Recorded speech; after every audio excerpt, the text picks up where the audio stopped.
آگے ارشاد فرمایا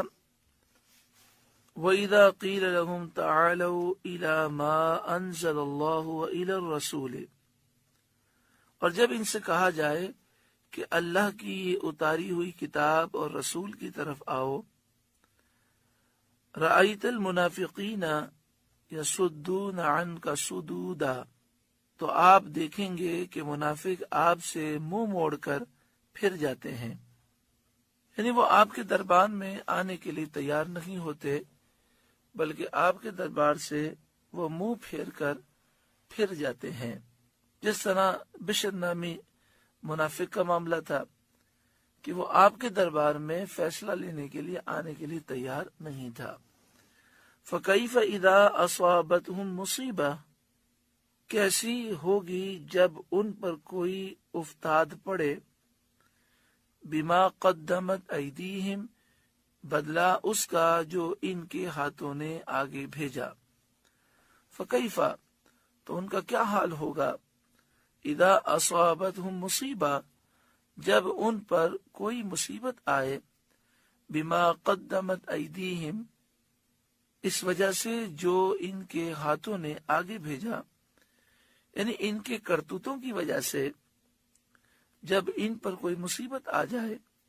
ثم جاؤک، پھر وہ آپ کے دربار میں آتے ہیں، یحلفون باللہ، اللہ کی قسمیں کھاتے ہیں، ان اردنا الا احسانا و توفیقا، کہ ہمارا مقصد تو صرف و صرف احسان کرنا، بھلائی کرنا تھا، اور توفیق کرنا یعنی آپس میں ملاپ کرنا تھا۔ یہاں پہ فرمایا کہ جب ان پر کوئی مصیبت آ جائے، ایسی مصیبت جس سے بھاگنے بچنے کا کوئی راستہ نہ ہو، جیسے بشر منافق پہ پڑی کہ اس کو حضرت عمر رضی اللہ تعالیٰ عنہ نے قتل کر دیا، اور فرمایا گیا کہ ان کے گناہوں کی وجہ سے مصیبت آئے، یعنی کفر کی وجہ سے، نفاق کی وجہ سے، اور ان کے دیگر معاصی کی وجہ سے، جیسا کہ بشر منافق نے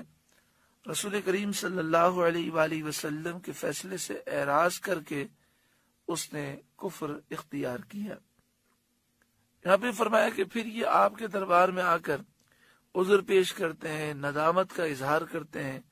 اور کہتے ہیں ہمارا مقصد تو صرف احسان کرنا اور آپس میں ملاپ کرنا تھا، تو ان کا یہ عذر اور یہ ندامت کچھ کام انہیں نہیں آتی، جیسا کہ بشر منافق کے مارے جانے کے بعد اس کے ورثاء اس کے خون کا بدلہ طلب کرنے آئے اور بیجا معذرتیں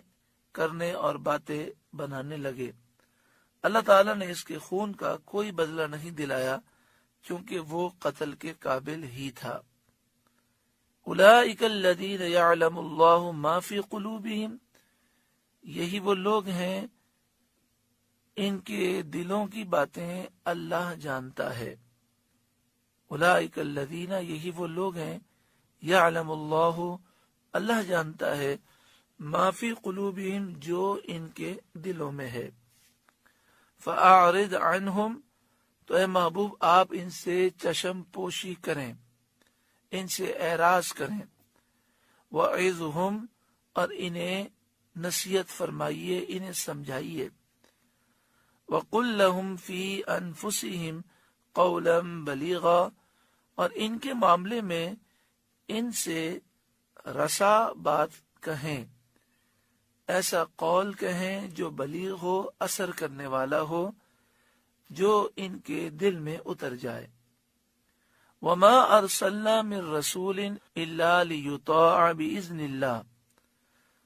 اور ہم نے کوئی رسول نہ بھیجا مگر اس لیے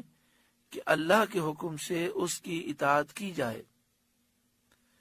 یعنی رسول اسی لیے بھیجے گئے کہ اللہ کے حکم سے رسول کی اطاعت کی جائے۔ جب رسول کے بھیجنے کا مقصد ہی یہ ہے کہ لوگ ان کی اطاعت کریں اور ان کی اطاعت فرض ہے، تو جو ان کے حکم سے راضی نہ ہو، گویا کہ اس نے ان کی رسالت کو تسلیم نہ کیا۔ وَلَوْ أَنَّهُمْ إِذْ ظَلَمُوا أَنفُسَهُمْ، اور اگر جب وہ اپنی جانوں پر ظلم کریں، نافرمانی کر کے، گناہ کر کے،